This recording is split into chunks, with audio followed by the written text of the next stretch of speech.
You're going to see that golden plaque on these houses, and then you're going to be looking for the blue door that comes just after it.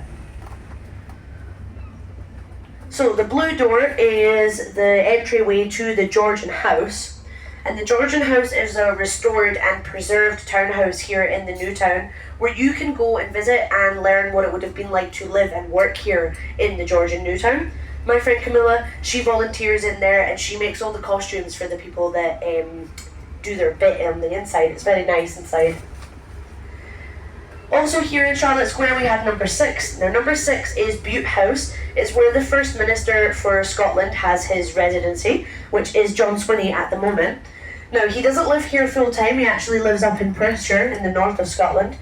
But this is the property that he will use to hold events on behalf of the government throughout his time as the First Minister.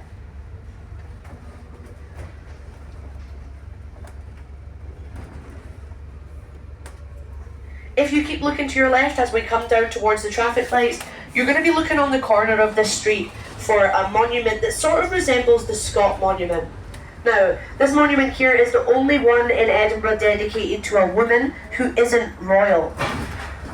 And it was put there and dedicated to a lady named Catherine Sinclair. Now, Catherine Sinclair was a children's storyteller and author who was the first person of her time to suggest that children's stories needed to be adventurous and imaginative. So prior to Catherine Sinclair, children's stories were told in a very moral way to teach children right from wrong, and if you did wrong, you would be severely punished. Men at the time, they did laugh at her and say that her novels would never be successful, but as we know, they definitely were. She wanted children to have an escape from the reality that they lived in. If we keep looking to the left, we've got these lovely Queen Street gardens here, and this is another private space for the people that live here in the new town. There was a very famous author that lived on the other side of these Queen Street gardens on Heriot Row, and his name was Robert Louis Stevenson. So, he was quite a sickly child, and he would watch other children play in the Queen Street gardens and come up with different scenarios of what they were doing in his head, and he used them to inspire him later on in life when he wrote novels such as Treasure Island.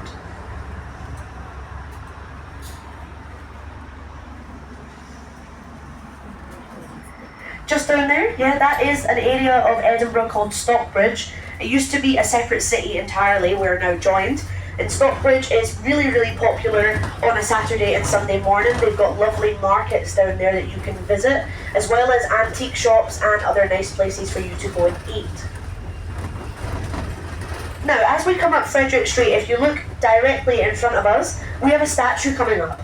And this statue is of a gentleman named William Pitt the Younger. He was the youngest Prime Minister of Great Britain before it became the United Kingdom at only 24 years old. Now, William Pitt the Younger, he did introduce a tax here to us Brits, and it was meant to be temporary to fund the Napoleonic Wars. However, I know we have some British people on the bus today, definitely wasn't temporary. This was income tax. Now, after 200 years, we are still paying that. And we have this lovely gentleman here to thank for it. As I mentioned, though, he was only 24, so I'm not sure we can really blame him for making such a mistake. Now, we're just coming up to stop number 4, if anybody would like to get off here. Directly in front of us, if you keep looking to your left and right, you're going to see this street is cut in half by another. This is Rose Street, and Rose Street is named after the national flower of England, and it is nicknamed by locals here in Edinburgh as the Amber Mile. There's lots of different pubs all the way along Rose Street that you can go and visit. Now, we're just coming up to an absolutely fabulous view of the castle. We're going to be turning to the right if anybody wants to get their camera ready. As we're travelling below the castle, it is worth noting that the castle, it is built so fantastically that if you actually look at where the castle ends and where the cracks start, the drop down, you'll notice just how close they are to each other. The castle is over 900 years old, built on top of a volcanic plug. Now, due to different war and siege over history, a lot of the original castle no longer remains. If you are visiting though, you will find St Margaret's Chapel in there, and St Margaret's Chapel is the only original remaining part of the castle itself.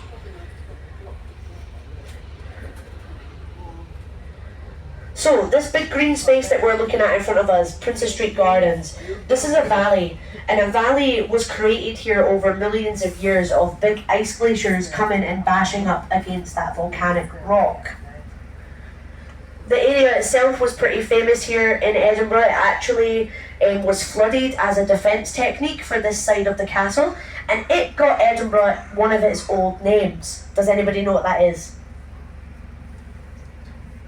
We used to get called Auld Reekie, which means Old Smelly, and we got called that because this was where the Norloch was, or the North Lake.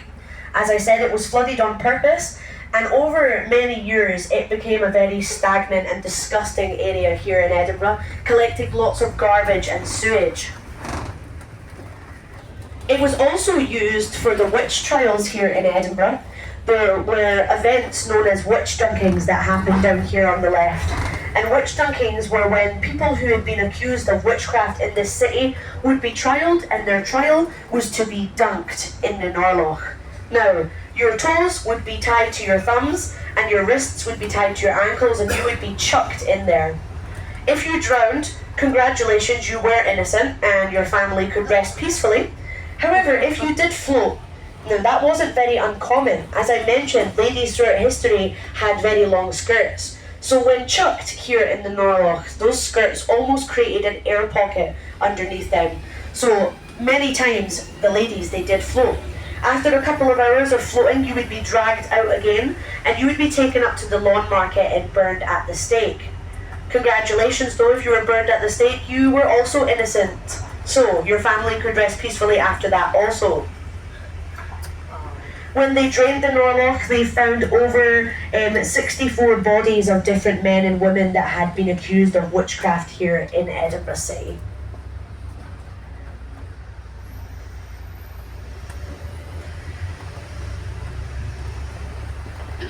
Is anybody a fan of whiskey?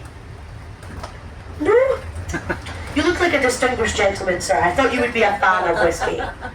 So, just coming up on your right, on the corner of this block, we actually have the Johnny Walker experience coming up. And that is the whiskey experience here in Edinburgh, where you can go and blend some of your own whiskies and also try lots of different whiskey cocktails.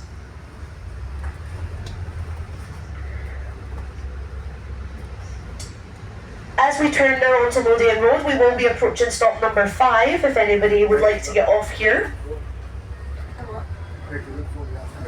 On your left-hand side, we have St Cuthbert's Church, or St Cuthbert's Graveyard, just below us. Now, St Cuthbert's Church is pretty famous here in Edinburgh for being the first place of Christian worship.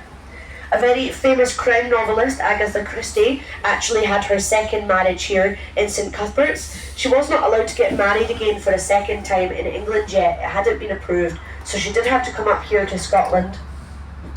And the graveyard itself is actually the site of some pretty terrible tales. There was some grave robbing that happened here in St Cuthbert's Graveyard. Hello, welcome. Thank you. So, Scotland was very famously in a period of great enlightenment, and we were trying to make as much progress in different fields as we could, and the medical field lay right at the forefront of that.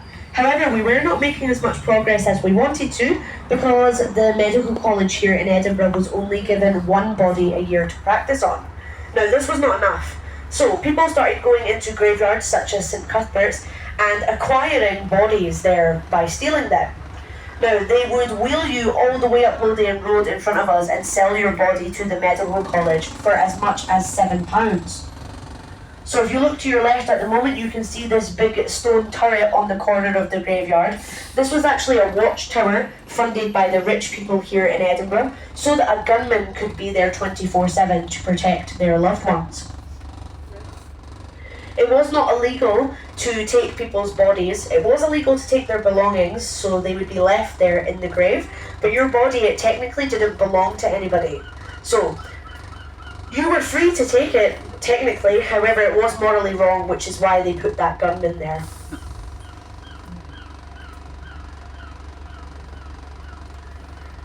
St Cuthbert's Graveyard is actually rumoured to be one of the most haunted spots here in Edinburgh. There's lots of different ghost tours that happen in there that you can do during your time here in Edinburgh.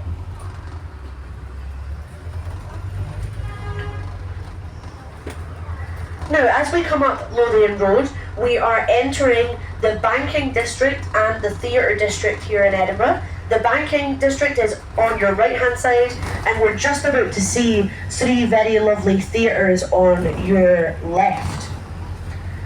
So we've got the Usher Hall here in Edinburgh, the Travers Theatre and the Lyceum Theatre. Don't worry, it's just coming up. Usher Hall was named after a gentleman called Andrew Usher, and it was opened in 1914. This big grand one here in the middle, it is world famous for its acoustics.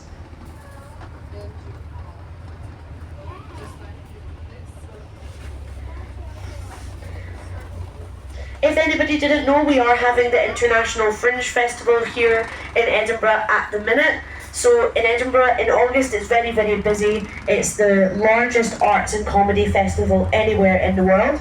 And if anybody is interested in going to see some shows during your time here, along the street that's going to be on your right hand side, we actually have the International Conference Centre. You won't be able to see it, but just know that it's down there on your right. In the conference centre, they're having many different shows, such as Train Spotting Live. Miriam Margolyes, she's performing there over the next couple days. And there is a quick change magician or artist. He's Italian. He's known as Arturo Brachetti. He is performing there in the conference centre also. Now, we're just coming up to the West Port here in Edinburgh. Now, historically, you are actually outside of Edinburgh's city walls, and this is us just coming in through them at the moment.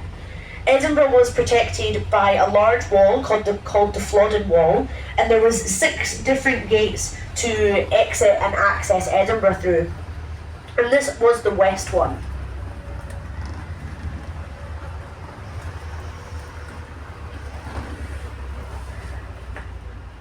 As we come up to these traffic lights, if everybody keeps looking to the left, we're about to see Argyle House. I'm going to tell you exactly what Argyle House is when we come past it the second time, but it is worth noting that at the moment Argyle House sits on top of what was Tanner's Close. And there was a very famous guest house on Tanner's Close, lived in by 2 Irish gentlemen. Now, these Irish gentlemen, they immigrated here to Scotland during the construction of our canal systems, and they took the grave robbing that I just spoke about one step too far. They started murdering people to sell their bodies to the medical college. Now, they would single you out as being a pretty vulnerable person if you had come here with no family, etc., and they would get you very, very, very drunk. Now, when you were drunk, they would suffocate you, and this was to make the least amount of damage to your body possible, and therefore getting them the most money. Here in Scotland, we do have a term used to describe somebody who tells on you, such as maybe your younger brother or sister, and we would call you a grass. Now, here in Scotland, we do say that William Burke and William Hare, they tried to grass on each other, and William Hare, he succeeded at this, which meant that William Burke was actually hanged for those murders up on the Lawn Market, and William Hare, he got away with it, Scots free. Now guys, we're just approaching stop number 6 for the Grass Market, if anybody would like to get off here. The Grass Market is a really popular area here in Edinburgh, really, really famous for where you would start a pub crawl. If you're looking to your left at the minute, we have the Beehive Inn and the White Hart Inn. The Beehive Inn is said to be the most haunted bar here in the city centre, and the White Hart Inn is the oldest in the city centre.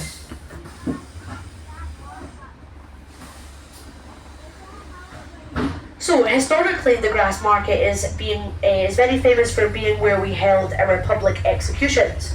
If you were a nobody like myself, you would have been hanged down here on the Grass Market, and if you were at all rich or famous, you would have been hanged on the Lawn Market. As we come up, if you keep looking to your left, you're going to notice a pub called Maggie Dixon's, and Maggie Dixon was perhaps the most famous lady to have been hanged down here. Now, she was hanged for the crime of killing her own child, and when she was being taken down to the cemetery, she suddenly awoke in her coffin. They had no idea how Maggie had managed to survive, so they tried to bring her back down here to the grass market and hang her again. However, there were some lawyers in the crowd who protested against this, as Maggie's death certificate had already been signed. They were making the argument that Maggie had already died for her crimes and she could not be hanged again.